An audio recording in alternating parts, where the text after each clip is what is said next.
বাসায় একজন গেস্ট এসেছিলেন শুধু লালমনিরহাট থেকে। লালমনিরহাট থেকে ঢাকায় এত দূরে একজন গেস্ট আসলো, তাও একজন নোয়াখালীর বাসায়। সে যদি পিঠা না খেয়ে চলে যায় তাহলে কি নোয়াখালীর কোনো মানিজ্যত থাকবে বলেন?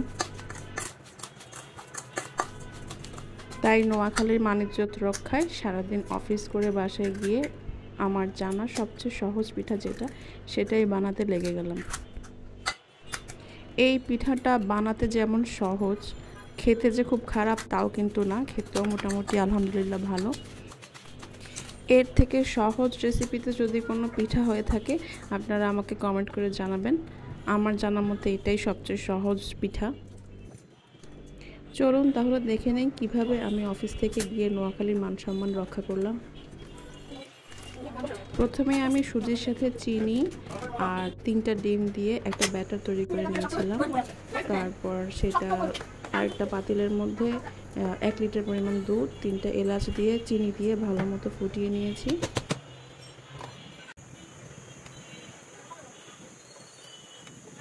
তারপর বানানো যে ব্যাটারটা ছিল আমার, সেই ব্যাটারটা দিয়ে আমি ছোট ছোট করে কিছু পিঠা ভেজে নিয়েছি ডুবো তেলে।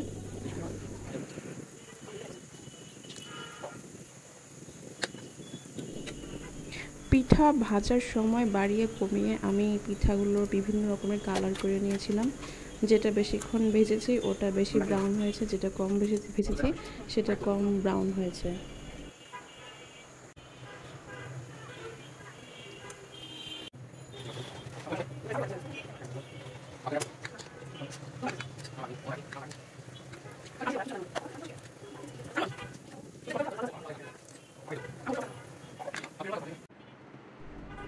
এভাবে একে একে সম্পূর্ণ ব্যাটারের পিঠা ভাজা হয়ে গেলে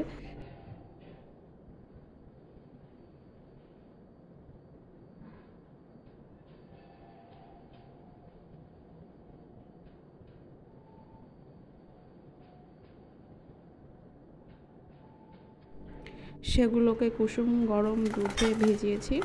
দুধটা ঠান্ডা হওয়ার পর এগুলোকে আমি নর্মাল ফ্রিজে রেখে দিয়েছি সারা রাত। এটা ছিল আমার রাতের কাজ। রাতে এটা শেষ করে ফ্রিজে রেখে দিয়েছিলাম। তারপর দিন অফিস করে বিকেলে বাসায় গিয়ে মেহমানদেরকে এটা বিকেলের নাস্তা হিসেবে সার্ভ করেছিলাম।